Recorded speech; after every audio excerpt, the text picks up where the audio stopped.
For 20 years, our house has experienced a lot. He's back! Are you kidding me? Triumph, defeat, heartbreak, euphoria. It's been home to legends, and legends in the making. We've watched homegrown kids grow up here and welcome friends who became family.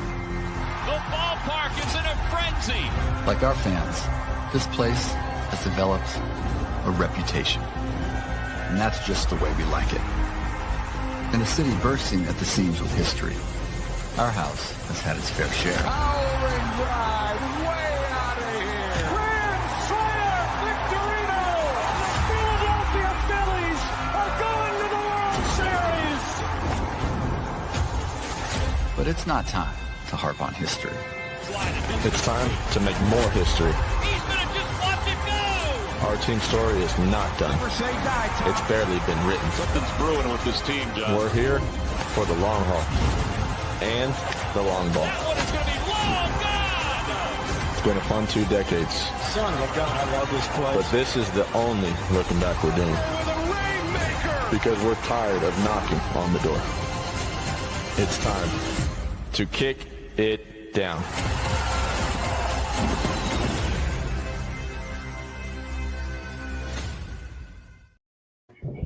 Hello, everyone, and welcome to another episode of Sorry in Advance. And Ryan is officially back, rocking the sexy Shalene's jersey. There you go. Got the finals this week. Had the rep. So There you go. I don't blame you. one of the best So- wings around too. Just throwing a little was nugget. Oh, Some of the best wings. oh, absolutely. Yeah, for sure. Roast beef. Everyone knows that. Roast beef. Everybody knows that. Yeah. But the wings are not talked about enough. They're pretty good. Well, it's because they're talked about everywhere else, like within like a few mile radius. So Fair enough. whether it's MRI or wherever else. So, anyway, we'll get right into this. Phillies are winning 4-1 right now against Boston, and Christopher Sanchez is looking fantastic so far. And I mean, of course, Kyle Schwarber hit another home run. So, That man's paycheck is getting bigger and bigger. And yeah, I know the last time I was on the show, that's the one thing I said is we need to pay him now because there's 2 different scenarios. He keeps doing what he's doing. Thank you. there you go. Appreciate that.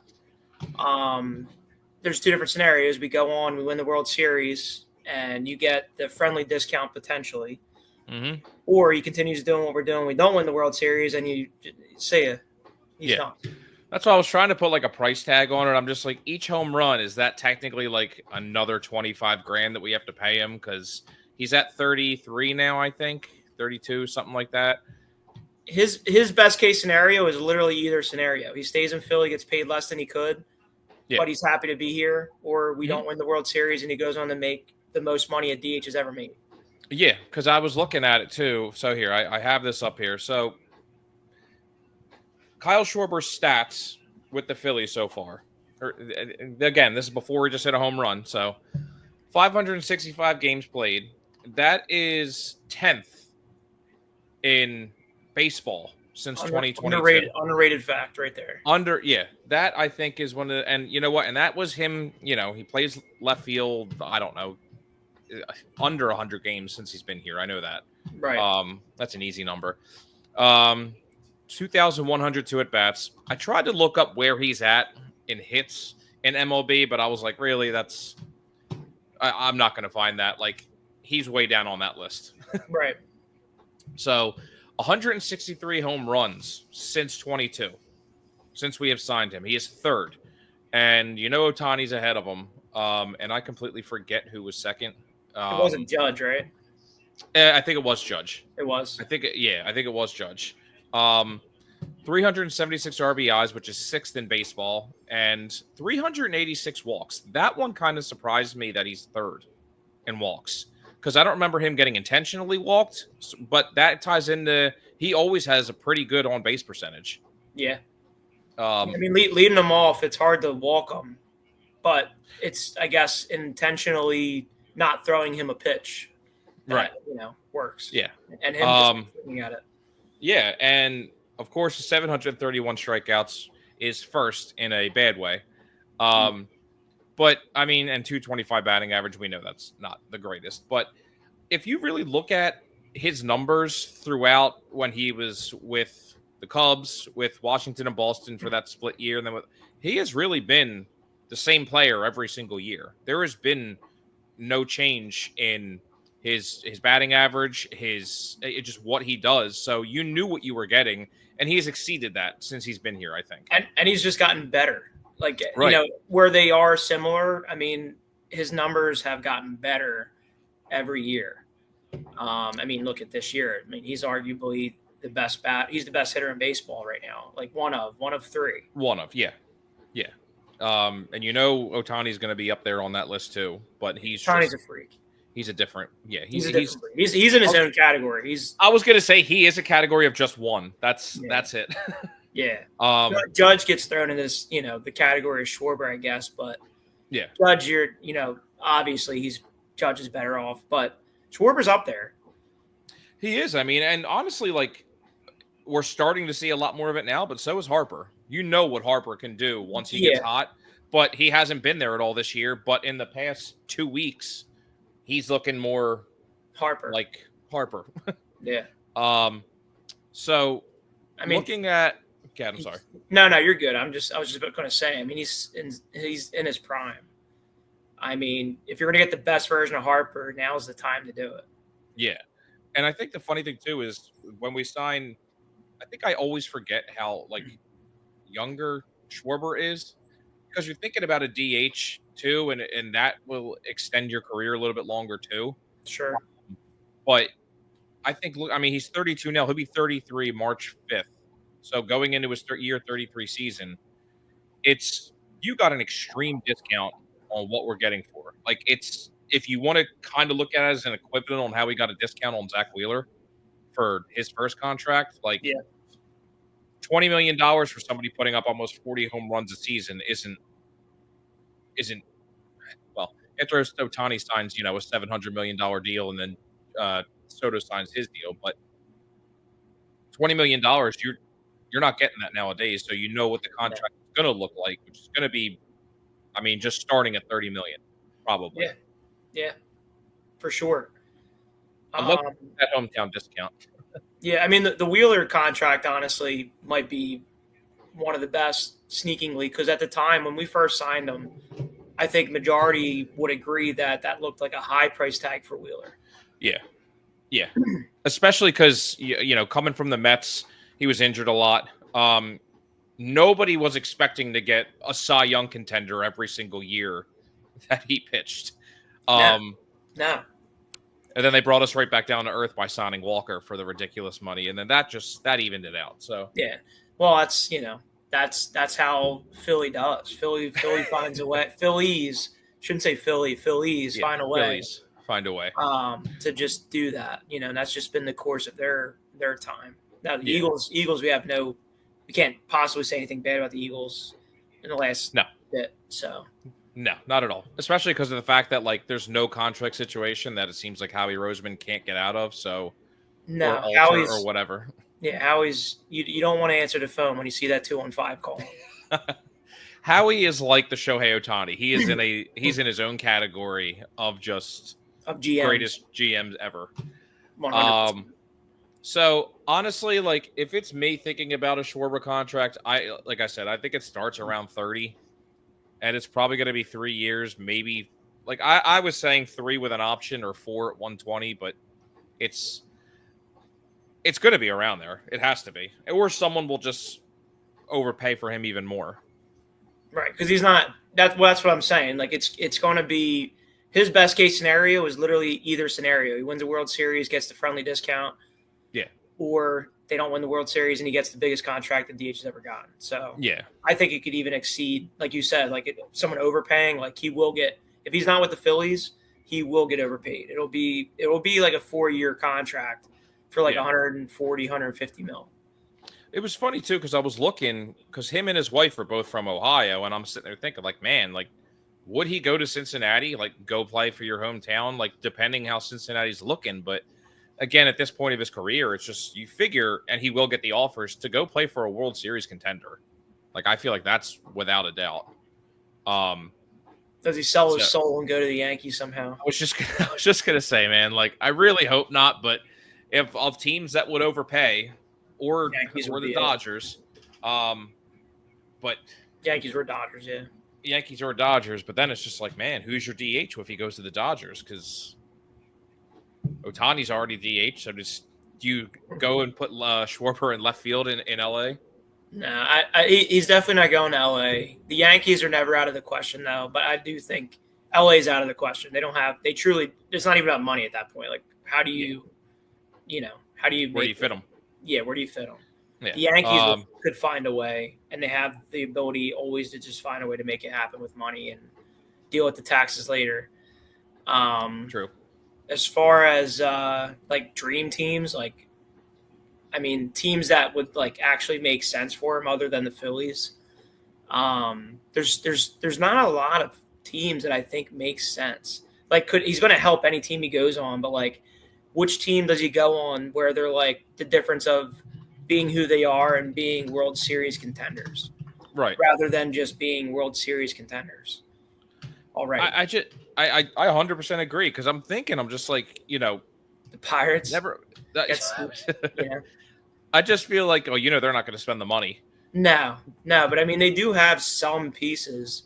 You bring in a big bat, maybe some other signing, and you have Skeens. I mean, yeah, it's just like, where realistically would he go? I don't know. That's what made me think about the Reds because I'm like, all right, he's from Ohio, they're Pete up and Rose, coming. Yeah, it's like where. I don't know. It just made me think like all of the teams where he would go. It doesn't. I don't see him going anywhere other than staying here. But that's just me as a fan wanting him to stay, obviously. Right. But like you said, where does it make sense for him to go? Yeah. I'd have to like you'd have to like really like decipher down like and break it down. Who does he make sense to go to? I don't know off the top of my head. I pray to God that he would not go to Atlanta. Because they're already trying to trade Ozuna and he's their DH. And I'm like, please don't do it. I mean, listen, the money is always going to talk, I guess. But I don't know. I think that he's been in Philly long enough to know like those are things you just don't do. Yeah. Oh, yeah. Yeah. What do we know? You'll be remembered, but you'll be hated for a few years before that. Is he worth paying? I would say that's one of the bigger things too, is just his presence in the locker room is huge. Sure. That has been publicly stated for years. He stands on business. He's not, yeah. He's a good dude, obviously, but he stands on business. Yeah. So, and that's a good thing. Like, no fooling around. Like, we're not here to lose. We're here to win. Yeah. And I feel like it's especially for the fact that you have someone like you have Kemp coming up. Who knows if he's staying? But if I saw things about how they're going to maybe bring up Crawford if they don't go get a center fielder. Like that they've been talking about this for weeks. You're going to need someone to help those rookies and who's been in here for a while. And you have Harper and stuff. But I'm like, I don't want anybody else in the outfield like really imparting wisdom on them, like Castellanos. I'm like, I don't know if I want you really trying to warm up the young guys or whatever. No, yeah, let him do his thing, but yeah, not to mentor. Right. Hey Steve. Honestly, we're not looking for anybody right now, but I know you've asked before, so I will keep you in mind. And good evening, Donna. I saw you on the TV last night after the game when they were interviewing Lazar. Little TV star, all right. Yeah, I saw her. She was on the left-hand side, like in the group of people in the post game when they're interviewing him on the field. It was actually pretty funny. I meant to message you today. So, because I saw she was at the game, and then I was watching the TV, and I'm just like, wait a minute. I was going to say, long story short, to Schwarber. I mean, look at the comparisons. I mean, so the only reason I put these guys, I know some people might be like, what the hell do you have your sheet up there for? This is everybody since 2022, all the DHs that have signed with teams for deals. All of them except Ohtani, obviously, have gotten around 16 to 20 million per year that have signed like 4 or 5 year deals. If you look at where he's at in all of this, and again, I put Shohei Ohtani up there just for like some comparison that he's actually pretty close to him in a lot of things, except stolen bases. But if I take Ohtani out, Schwarber still leads all these guys in stolen bases. Yep. But I mean, you look at this, like, these aren't nobodies, especially Yordan Alvarez at 25, 26 years old. You know what kind of a powerhouse that he is. You know who Brent Rooker is, Ozuna. Like, these aren't nobodies. No. Like, he is still performing at the top of the league as a DH, which, again, I said in the beginning, will extend your career because he's not going to have to play the field as much, well, not as much wear and tear on the body. He's finding a way to make sure that he stays, like as prime as he is, as elite as he is, by just DHing. I mean, yeah, him embracing that role has changed him a lot in a good way. Oh yeah, and I think he knew that. I think he knew once he blew out his knee with Chicago and came back, like that was it. For him I always forget that he was a catcher. Yeah, I was just going to say I always forget that he was a catcher, but I always forget that he was with the Washington. That he got traded to Boston. It's just I'm like, because Washington wasn't great when he signed there, and I think, not to be a dick about it, that like they weren't good at all, but that just shows him too. Yeah, that just shows the type of person he is, that he was willing to go to a team trying to rebuild and all, and then some players do that they know they're going to be a trade piece, and he went to the Red Sox and then left in free agency. So, yeah, should have had a sign about the podcast. I know. I wouldn't do that. I wouldn't ask that of you. But thank you. Next time you're on camera. So yes, in other news for the Phillies, third time's the charm that Dave Robertson is back on a 1 year or 2 month-ish deal.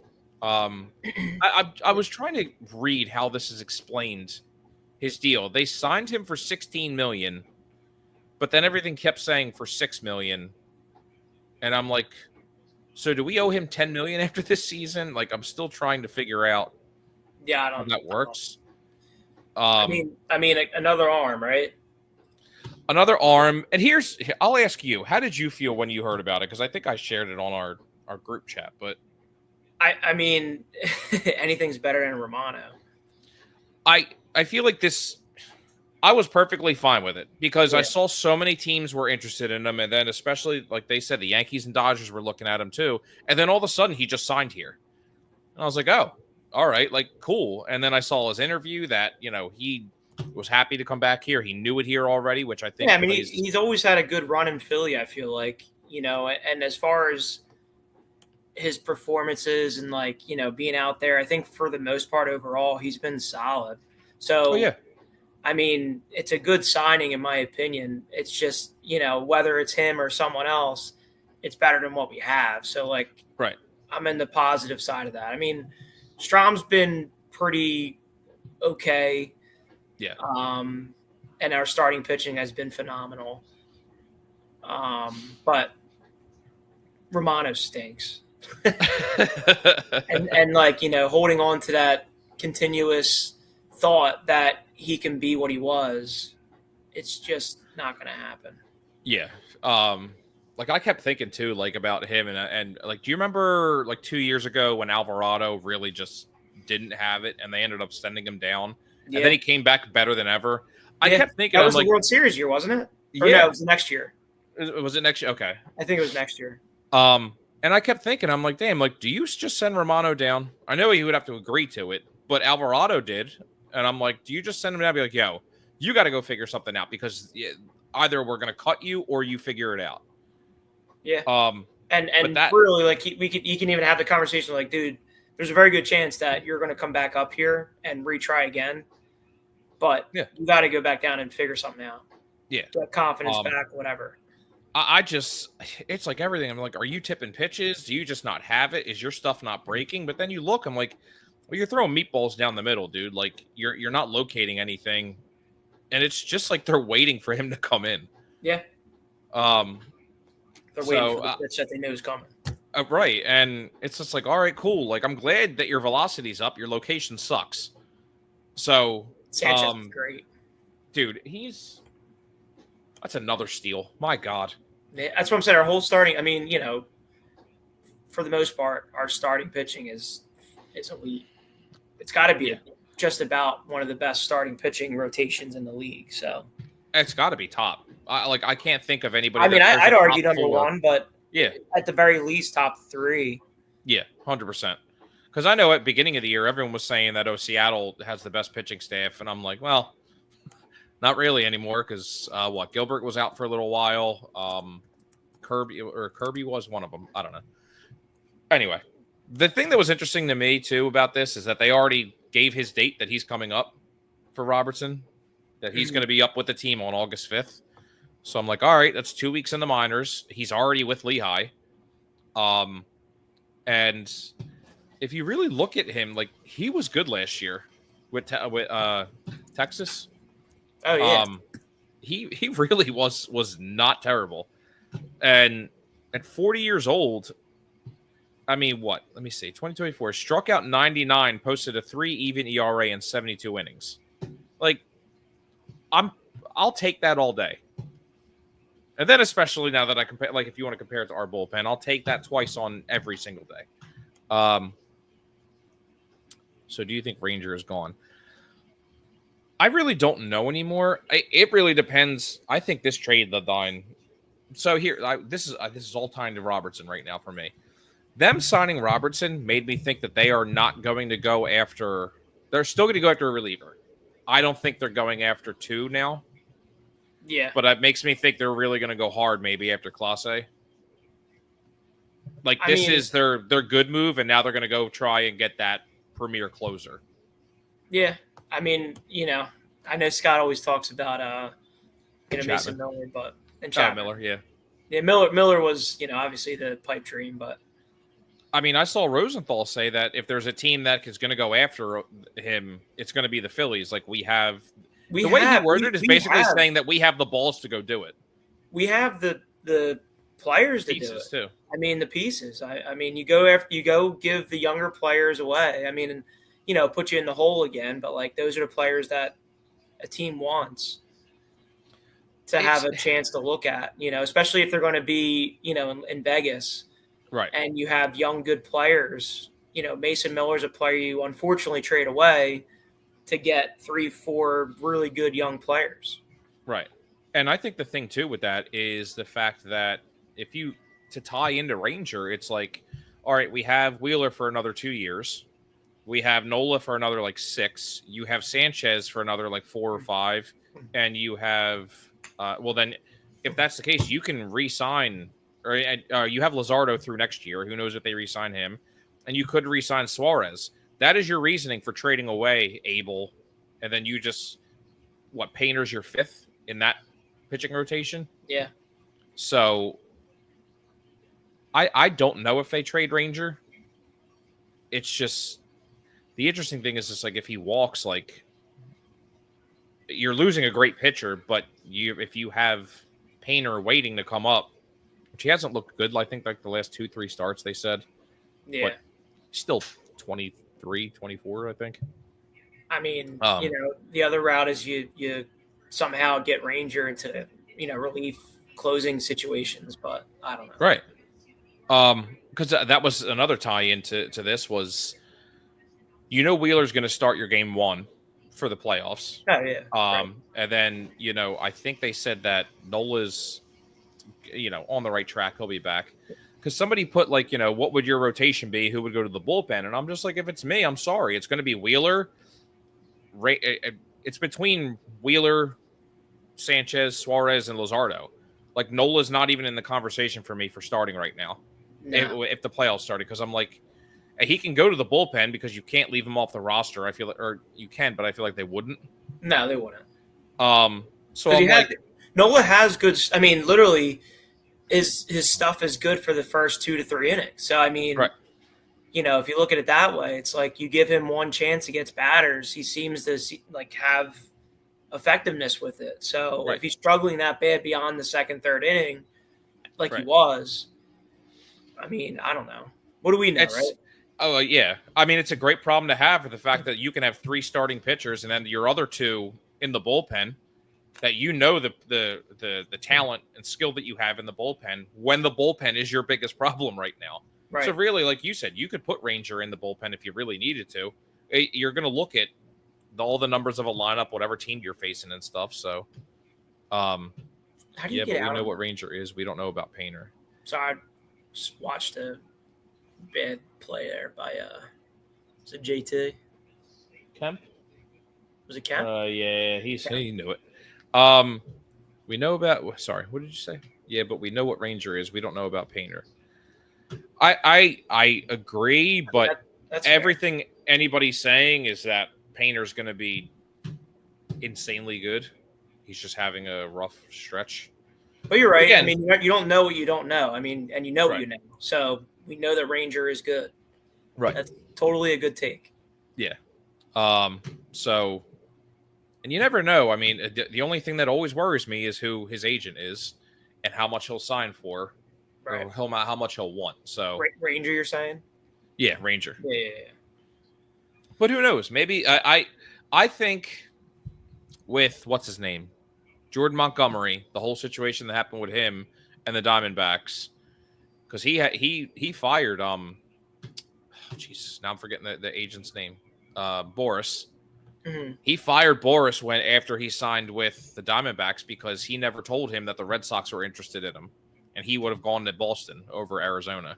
Right. And then he was garbage the whole first year with Arizona. And then the owner comes out and saying, yeah, that's my bad. We shouldn't have signed him. And then he got hurt this year and he's out. And I'm like, dude, like if anything could go wrong more for Montgomery. The rabbit hole of crap. Right. So yeah, I was perfectly fine with the David Robertson signing. I think it's a good move, especially for the fact that like you're gonna get what I think they said the 15th or 19th is when Alvarado can come back. So I think next week he's going to go to the minors and start there. He's allowed to work out or play in the minors for like 15 days before he comes back. So we'll have David Robertson. What's his deal after that though? He can play the rest of the season. He's just not eligible for the playoffs. Right. So I mean, it's Alvarado, like you mean, or for Alvarado. Yeah. I mean, it's kind of like it's a tease. It is. That's why I'm like, all right, like if we can build a big enough lead to win the division with Alvarado's help, but yeah, I mean, he definitely will help us. I mean, obviously, let him pitch. It just kind of stinks, but it sucks. Yeah. But again, I'm just like, dude, you're an idiot. Like, come on. If you get called, if you're using anything right now and you're like, oh, I didn't know, I'm like, there's 9 million doctors and stuff that you can ask for stuff, and there's literally a list, probably 50 pages long, of what's illegal. Yeah, right. Excuse me, sorry. Next topic I wanted to bring is because I keep seeing this brought up is should the Phillies go after Luis Robert Jr.? And to me, I'm just like, it would depend on the trade. Right. But I'm still really leaning no. But that's where I'm at. I just, everything I'm looking at, because I know they say, oh, it changes scenery, and I've said that too. But I'm like, was the 1 year a fluke in 2023? Yeah, I mean, like you said, it depends on what you're giving up. If you're not really dishing away much at all, it's always worth it bringing another player. But right, I mean, he's very good defensively. He's still good defensively in center field, but I guess the thing you're looking at really is like he's still better than. Like, I'll put it this way. Byron Buxton's not leaving the Twins, in my opinion. I don't think he's going anywhere. But Luis Robert is still better than all of them defensively. So it's like if you look at a lot of the center fielders that are available, like you have Robert, you keep hearing Duran, which was interesting when I saw he wasn't playing today. I immediately was just like, are they really trading him right now? Right. Let me see. Maybe he can work with the others to help them for the playoffs. Oh, Alvarado? Yeah. I would say that's Yeah, for sure. He's got some apologizing to do. I guess like my final answer is to this is it depends on what we're trading. I mean, would I rather have him than Brandon Marsh? Yeah, of course. Well, see, what's funny is I think if this were to work out, Marsh is becoming your left fielder, and he's your starting center fielder, and that's your outfield. That, like, to me, Kepler's gone. Yeah. Which, that's all right. Yeah, I'm good with for that. me. That's fine. I know but I like be happy, but yeah, whatever. But compared to like Cedric Mullins, Harrison Bader, like there are two other ones that you keep hearing in trade talks. Like he's still defensively better than them, but I just like I joked the other day, and I was like, he does, yeah. I mean, you see, that's always been a part of his game. You know, he's got what 20, 40, 68 steals in the last 3 years, right? I just his offense is just I don't know. I just don't know what the hell happened. I think that's what's really weird to me is he just dropped off. Dropped off a lot. Yeah, and you know when you have Andrew Benintendi hitting above you now, like something's wrong. So, all right, that is the last time we'll bring up Luis Robert until the trade deadline. Next, I wanted to get this one out of the way. You know, I really liked Miles Sanders. I liked him when he was here. But how are you going to come out here, sign with Dallas, and then think you really have to, like, have the I don't even know how to put it. Have the I don't even know how to put it. Like, you're really going to talk shit? I was going to say the gonads, I guess. Yeah, you have the balls to come out and say, they said I wasn't worth the money, so I signed with the team they hate most. I'm in Dallas now, and every snap is personal. I'm like, dude, you got cut by the Carolina Panthers halfway through your contract. Because Chuba Hubbard outplayed you. Right.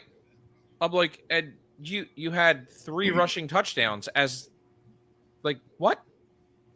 And now you're... Come on, man. I don't even know who to compare him to. I was trying to think of ex-Eagles like Carl Buckhalter, who was only successful here with the split carries, and then once he went off, he was done. Yeah. I don't even know if he's that though. He's like a different type of running back, but I mean, we loved Miles Sanders when he was here. I mean, I know. I personally was like, I don't know. I feel like he's a good locker room guy, like to have, and like he's a good running back, and blah blah blah. And you know, obviously, it didn't matter. We had a really good offensive line, and that's what he benefited from. Right. And I was upset when he left, like when they didn't re-sign him, because I was like, man, I would have loved to keep you here, but I get it. You got starter money, you know, but 4 years, $25 million. It made it 2 seasons, and then you went down to 1 year, 1.17, and I'm like, dude, a cuttable contract, and you're talking about how you went to a team to take it personal. Every snap is personal. Every snap while you're watching your starting running back is personal. I was gonna say you'll get what, 5 or 6 snaps a game, maybe. Yeah, you might be a third down back, maybe, and even that I don't even think so because I don't really see him getting much action in the field, but. Maybe when they play Philly, maybe they'll give him a couple more touches just for the sake of seeing what he'll do. But yeah, I just he'll get booed when he shows up here. I'm sure immediately. I don't even think he will. I think it'll be like, okay, you're here, great. If he scores a touchdown, he'll get booed. Yeah, if he scores a touchdown, maybe. But I mean, you're still playing behind Javonte Williams. Like he'll probably be second on the depth chart. But I'm like. I don't even know if he's second. Well, that's why I don't know who else they have. That's the only reason I'm saying second. I mean, Dowdle, right? Rico. Do they?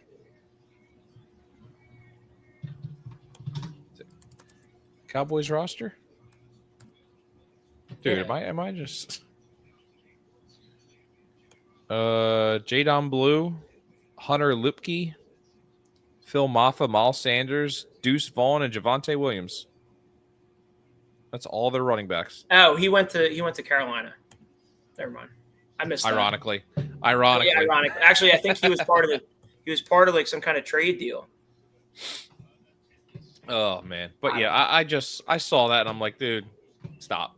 Like let's rein it in a little bit. All right, it's you got like a month and a half, but stop. Yeah. It's not there. Go ahead and take it personal. The guys on the other team and the Eagles are going to be like, okay. Maybe they asked him to do this so that all the news would get off of Micah Parsons talking to they're a mess. To Jerry Jones. Did you see his comment too? Micah Parsons. Well, and then reposting JJ Watt's tweet. Yeah. You see that? Yeah. I love JJ Watt's tweet about his brother with his contract. Oh yeah, if he great. ever hesitates to, if he even waits for me to reach for my wallet, I was like, that's cool. That's funny. Yeah. All right. So we got 2 slides left to kind of end our show tonight because I'm sorry, he will probably never be asked to host the ESPYs again, but I hope he is. They know what they were doing. Oh yeah, this was like a Ricky Gervais Golden Globes type of thing where he just made people probably a little uncomfortable and just said the truth. But the Caitlin Clark one was one of my top ones. That Caitlin Clark, she and I have a lot in common. We're both whites from the Midwest who have nailed a bunch of threes. But his whole entire thing with just laying into the Cowboys, just was fantastic. Dow sucks. Go Birds. Yeah, Dow go Birds. He's like only real teams are up for the best team. And the fact that they showed T.O. and even T.O. was laughing. I'm see, he's in on it. It's fine. Yeah, well, T.O.'s not. You can say whatever you want about him, but he's definitely not soft. It's not offended. Might be a little crazy, but he's definitely crazy. He's definitely crazy. But dude, he had so many funny things that he said at the ESPYs, and the crowd there obviously was very, I don't know whether to laugh at this or not, and majority of the people that actually watched it or watched the clips from the show are like, that's hilarious. Right. What he made the joke about what's his name? Alexander Shy. It was just like everyone is immediately in foul trouble now around him. Oh, yeah. And I'm like, there you go. He's bashing the whole entire NBA now. And then the WNBA joke was funny too. Dude, he's like, yeah, see, none of you know who the WNBA players in there is. The one with him bashing Jake Paul against, he said, Sugar Ray, you're the man, but in 10 years, Jake Paul's going to try to knock you out, so take it easy. I'm like, yo. The shittier Sam, that was a good one too. That was a good one. Yeah, had his jersey retired. I think it's because of nepotism, because of his father, but it's not. It's definitely not. It's definitely because he went 13-12 over his career. I thought that was great. It's his delivery. It's 100%. It's his delivery. I mean, they're funny jokes on the surface level, but it's his delivery. Yeah, and I love the fact that like he was like, yeah, a lot of you guys don't like me. That's okay. I'm like, yo, yeah, he just doesn't care. And he just kept punching forward because he knew, after the first 2 jokes, he's like, it's going to be a long night, but I'm here, so I'm going to just keep going. And he made it clear the whole entire night how he was an Eagles fan. So yeah, and then, he's talking about top 3 for different things. Top 3 current comedian right now. Oh yeah, 100%. The Aaron Rodgers one was funny. Aaron Rodgers didn't take the COVID-19 vaccine because he predicted it would be bad for him, and then he joined the New York Jets, so maybe he wasn't right about everything. I was just like, all right, man, that is please come back. For the sake of all sports, please come back and host again. Sake of all sanity. Then when he came out when the Eagles won best team and just stood with them, I'm like yeah, you're part of the team. The Dallas Cowboys. I'm just kidding. Only real teams get nominated for this. That was the line of the night right there. Yeah.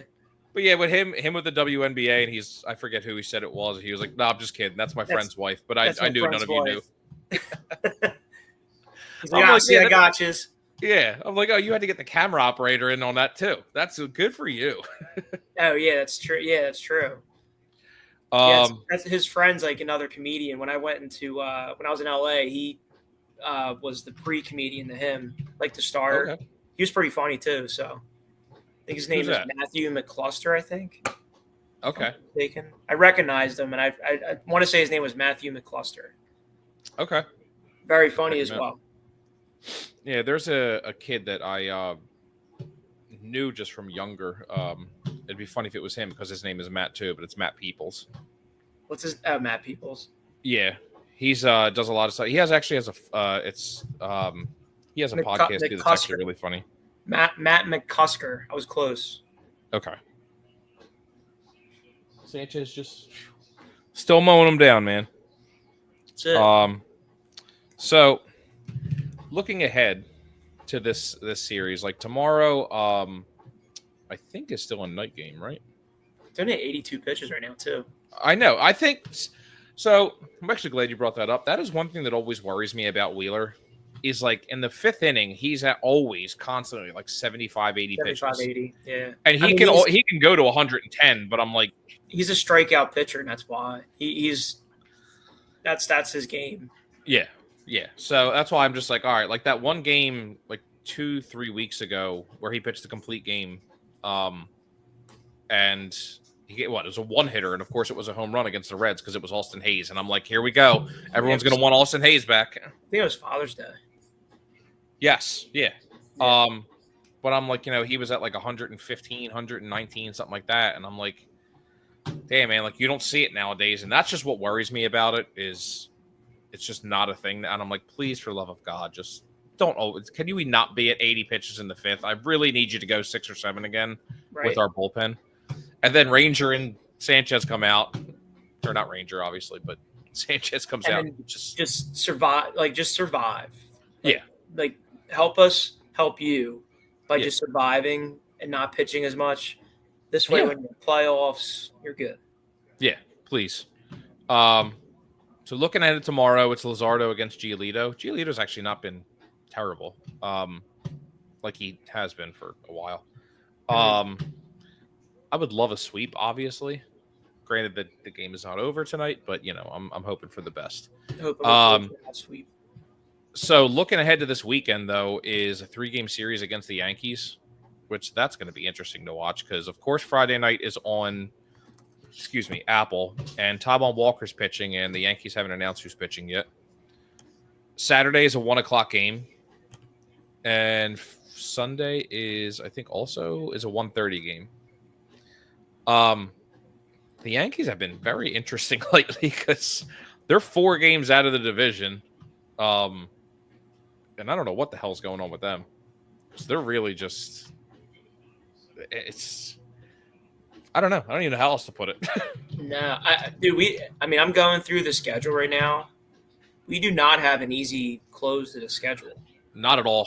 Like I think I brought it up looking ahead before the All-Star break. The White Sox, obviously, but then you have the Tigers. The Orioles are always going to be there. The Rangers are always going to be there. The Reds. Dude, the Tigers. Division games are division games. Mariners. Yeah.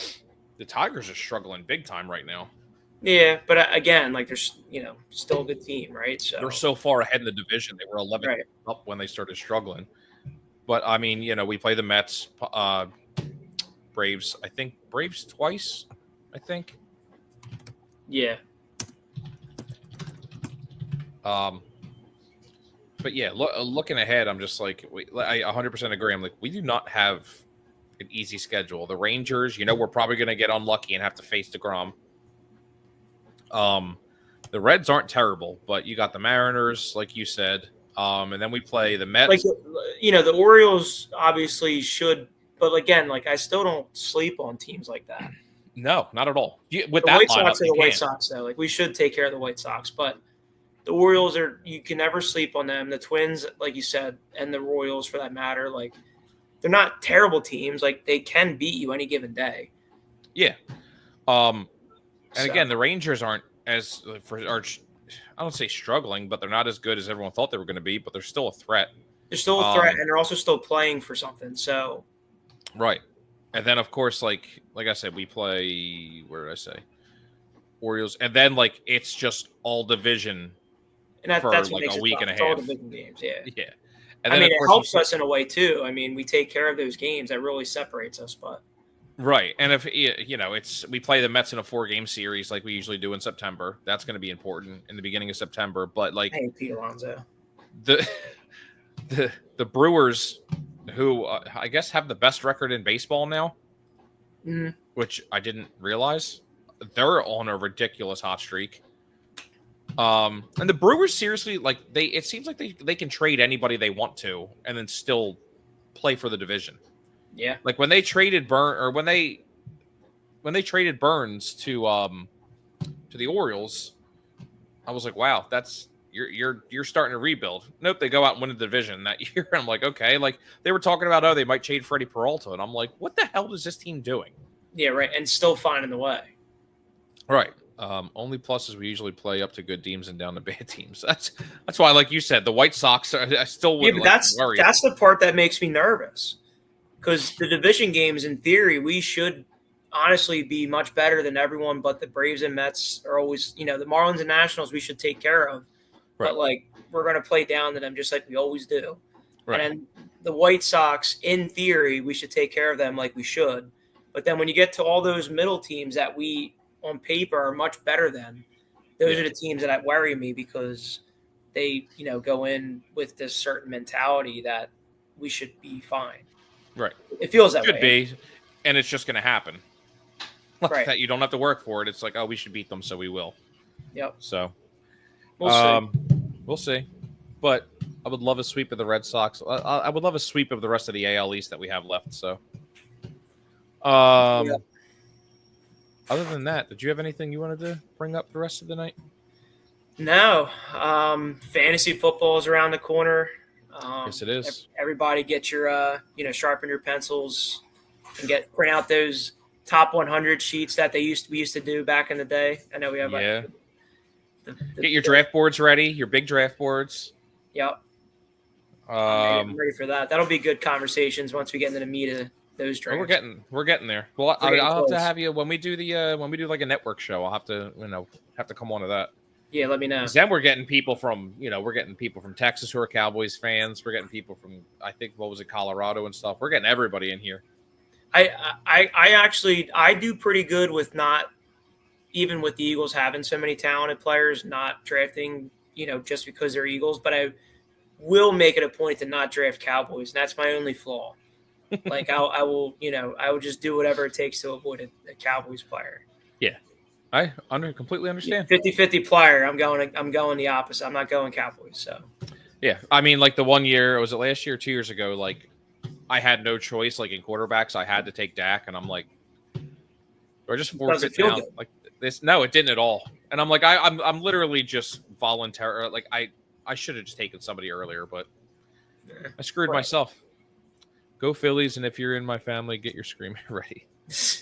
My dad loved yelling at my brothers during the draft. That's great. Yeah. I always think the draft is only going to take like 45 minutes, and then like 2 hours later, I'm just like, why do I just do this to myself? Like, just accept you're going to be down here for 2 hours. Yeah, 2 hours and change, I would say. Yeah. My baseball draft even takes an hour and a half, and I'm like, I don't even know if it should take that long, but that's baseball. That's long ass season. So yeah. All right, man. That's it. All right. Thanks for hopping on. Good to see you. Good to see you. Good luck in your finals this weekend, right?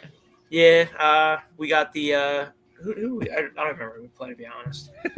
Playing somebody. Where are you playing? Pittman? Yeah, in Pittman. Nice. Yeah. So. All right. Well, don't go 3 games. Don't let it come down to you hitting another walk-off. Listen, I don't sign up for it. It signs up for me, but nobody wants to play 3 games, so I'll sign off on that. Yeah. I mean, yeah. You know what? You're made for those moments. So. That's it. All right. Have a good night and good luck. Go Phils. Go Phils. Go Birds. Dallas Yes, sucks. Later. Later.